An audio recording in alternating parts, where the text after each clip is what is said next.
What's going on, everybody? Welcome back to another exciting episode of Taking a Risk with George. On today's episode, my honey-do list is enormous. We're going to get through some of those tasks today, and you guys are coming with me, so hang tight.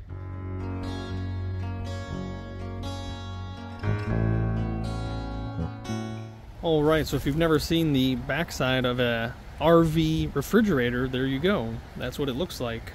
I was just told by my wonderful neighbor that the RV refrigerators do not work off of Freon. They have some other type of chemical in here which he couldn't remember, and obviously I don't know, but apparently what it does is this tube heats up that chemical, and that chemical displaces cool energy or cold energy, so it freezes the freezer, and then the cool air goes down into the refrigerator part, so you don't actually have circulation like you would in a regular home refrigerator, but instead you just have cool air that drips down. So what ends up happening is you get a lot of condensation. There's pipes in there. You know what? Let me just show you real quick. That was a terrible attempt at a transition. So there you go. That's what the inside looks like. It is just a bunch of coils, or ridges, I guess. And you can see some of them have white ice on them. Maybe you can see it, maybe not.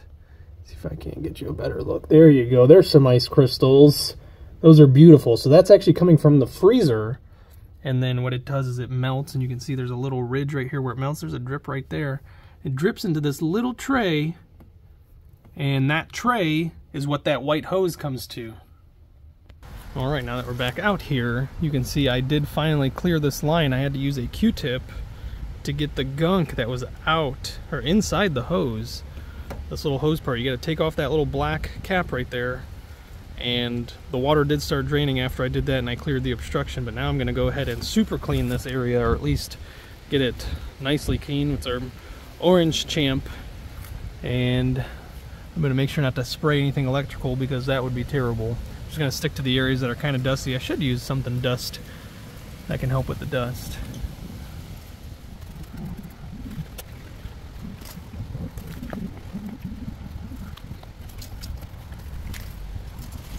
Alright, so it's not super duper ultra clean, but I did get in there as best as I could, and I got this hose cleaned off. And so the cool thing is the water will drip into this little plastic bin right here, and because this is so warm or so hot, it actually evaporates the water in there, hopefully before it becomes an issue. You can see it's been sitting a second, and depending on the types of chemicals you have in your water, different types of elements, you get rust and stuff like that. But what ends up happening is this pipe will evaporate that water, and there's where the vent is that it's supposed to come out. And as you can see in here, these two little hooks, the previous owner was smart enough to put a fan in there to help push the vapors up and out, so you don't get any type of condensation buildup, any type of damage to the electrical system that's in here or anything else. It's pretty smart. Alright, so now that I got the refrigerator looked at and fixed, and hopefully that'll fix the issue of the water actually leaking out, which I probably didn't mention, but now that I'm mentioning it, I mentioned that the little bucket that's in there that I showed you guys was actually overfilling and pouring down into the fridge, so that's the reason I had to actually go and look at it. So that's why that was on the honey-do list. Next step is I gotta get on top of this thing, and it's so windy today, and because we've been stationary for about 6 or 7 days, it's time to get up there and make sure that everything is okay.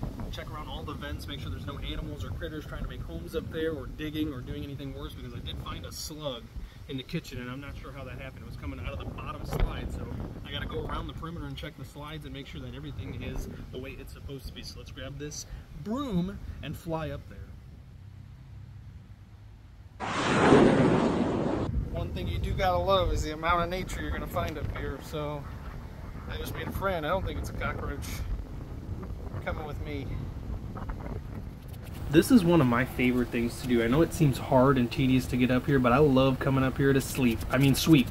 So one thing I am checking for while I am up here sweeping and cleaning all the debris off is to make sure that the lip of all of these is the way it's supposed to be. And it actually is this time. Sometimes they don't always come all the way out the way they're supposed to. And if you don't have them the way they're supposed to, it cannot protect the best that it possibly can from moisture or any type of other things getting in. And look, that right there is bad. Because any type of little gap like that, and bugs or moisture or even cold air can just seep in there and cause damage, of course. So I'll have to figure out a way to get that to press flat. Right, and while we're up here, we're going to check the vents. I keep noticing that bees love coming to my vents. and they've been getting stuck in there. There's one right there. They actually swarmed me just a little bit ago. So I don't know if they're doing it to keep warm, because I can definitely feel it's a lot warmer out here than it is, or up here, over here. Let's get this open. All right, pop the pins out of it. Let's open it up and check it out. This thing is filthy. Well, this is actually the least filthy one, but as you can see, the bees, these dang hornets, they just keep finding a way in somehow. And I've even had some inside the actual RV, so I gotta figure out where they're coming from. And I don't think it's these, because these ones usually don't make it this far, but maybe there's been a few lucky ones. So let's get this cleaned up. All right, before I actually get to cleaning, I did notice there is some type of creature. Something massive in here. See, there it is right there. See the wings? That's a wing and a leg. That thing is huge. Can't get my camera all the way back. Oh, look, its leg is moving. That looks like maybe a queen bee, a queen hornet, maybe? Maybe that's why they're all coming to these. I found there was a swarm here. They swarmed me earlier. They were attacking me on top of my roof. I had to jump down as fast as I could. So let's see if we can get her out of here, and then we'll definitely look for a nest. All right, so while I went to go get an extraction tool, it actually made its appearance. There it is. That is definitely not supposed to be there. So it's time for you to be square, my friend. And I won't see you around. All right, so as I was getting that queen out of there, I did decide to look around, and look what I found. Oh, there we go. Yeah, let's be extra careful. I don't think there's any bees here right now, which these might be nests that are just there, but nothing's in it, hopefully. Still gonna clear them out because yuck. And leaving stuff like this draws other bees, because this is already a built home, so who wants to build their own home when they can just find one and move right in? And as I turned around, noticed another, and I think that's going to be the same story, hopefully. You know what, though? Because this was bought in Michigan, these were probably made in Michigan, and since we're in Columbus with the Buckeyes, I don't think these Buckeye bees want anything to do with Michigan bee homes. They know they're not good.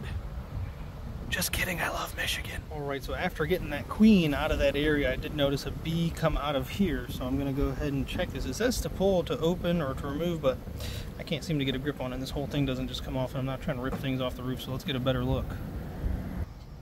There's about the best angle I can get on it. I don't see anything else up there. Cobwebs.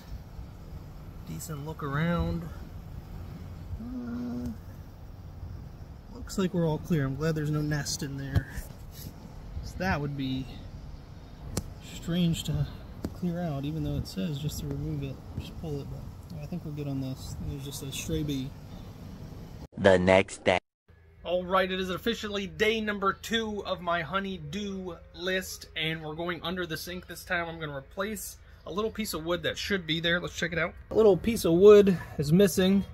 It should be there. This was real dirty. I had to get in there and clean it all out. But I'm also going to be replacing the faucet as well. So hang tight for that. Alright, so this is the piece of wood that I have that's going to go in there. I do have to remove these side pieces, but I am going to cut it to size as well. And then I'm going to cut it and fix it around those pipes that are in there. So these are the tools I'm going to be using. I've got this beautiful job site rigid multi-tool here that I'm going to replace this head with this one, just so I can get a better cutting angle on it. And then this, my little saw, I'm going to be doing a bigger project with that later. I'm going to be removing the tops of the sinks for both bathrooms and replacing it with that big old butcher block that we bought a while ago. I'm just now getting to it.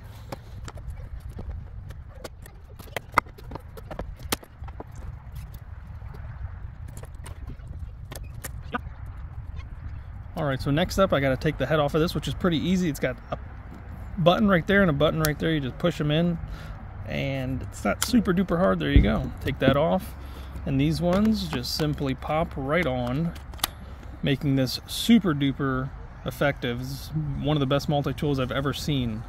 Alright, so there we go. I got my board, and I've got the tape on there to keep it from fraying, and all I'm going to do is cut one side, switch it, and cut the other side. Alright, got my lines measured up. Let's get to it.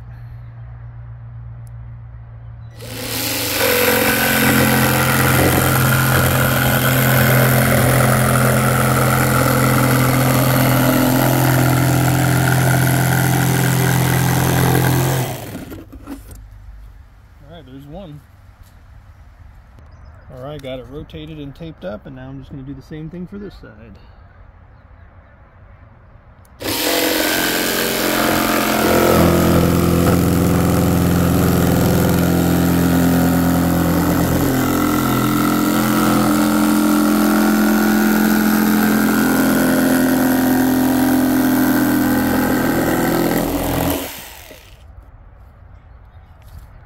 Alright, and as you can see, because of the tape, fraying was kept to an absolute minimum except for the end where it ripped off there, but once you remove that tape, that'll look real nice. And this wood is notorious for splintering around the cut, so it's definitely a good idea to wrap it up.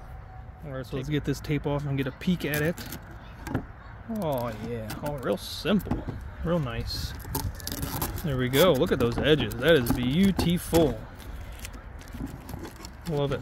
Alright, so I went in and got the measurements of where the circle is. You can see I freehand drew it. I gave it a hairline, that's all that is. But I've got this cool Warrior carbon steel hole saw set. So it's from Harbor Freight, so hopefully it'll last more than one use. But that's where the water inlets come from, and that's where the drain pipe goes. So I'm going to cut those out, and then I'm going to cut it in half, and that way it'll just slide in from that side and slide in from that side, and it'll be all nice and fit. Alright, so here's that little carbon set.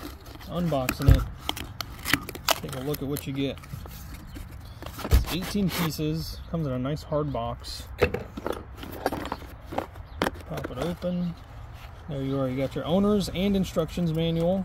There they are, all the different pieces. You put this attachment to your drill, and then the pieces sit on top of here, and then you drill straight through, and there you go. You got your hole cut out.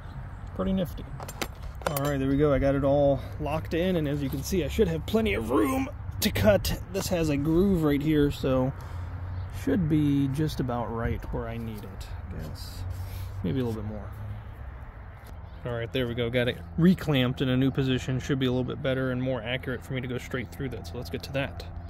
Alright, and I didn't actually measure it, but I am going to make it sure that it's a little bit bigger than the hole that I have drawn, just so it has some wiggle room. And that should do it, so let me get this locked in and reeled up. Alright, semi-simple installation. All you gotta do is unscrew this nut. You put your drill saw teeth facing down and make sure that it lines up perfectly with the notches that it has there. There we go, it's locked in. Drop the washer back on top of it and lock it into place.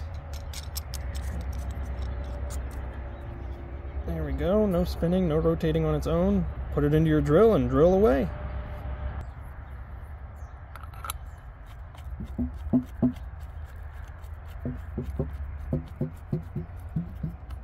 Grabs onto it.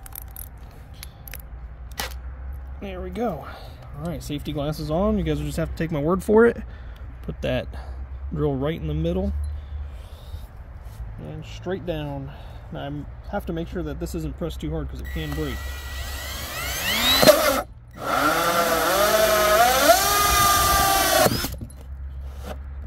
There's the hole. And there you go. Uh-oh, messed up that top part, but that's alright. This isn't for show. This is just to fill in that spot. Alright, so there we are. I got it moved back a little bit so that I get a little bit more room to push down. And I don't have the exact measurements for these two holes, so I'm just going to go ahead and imagine it. Oh, this is coming loose. Alright.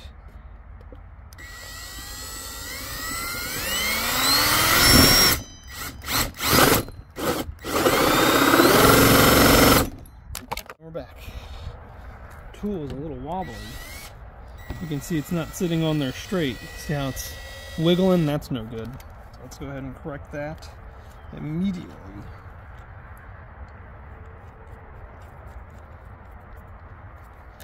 Wobbled my table. There we go. Much better. Maybe. Alright, there's one. Second one should probably just go like this.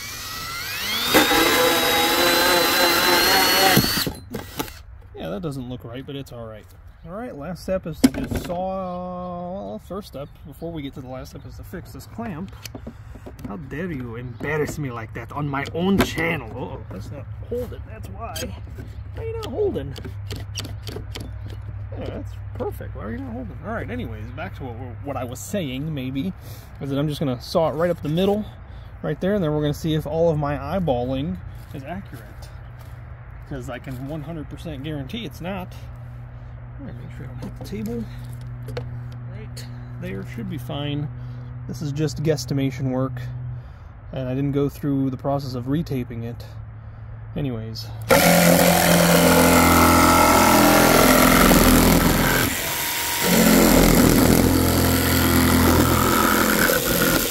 There we go, more than likely perfect. Alright, so there's our hole. This is the back side. We're going to put this front piece in first and see how good I am. I don't think I'm that good. Oh, just a little bit more. Oh no! Nope, those holes are off. Just by a hair though. Actually, if this was cut off, I bet I'd be able to get that in there much easier. Let's see.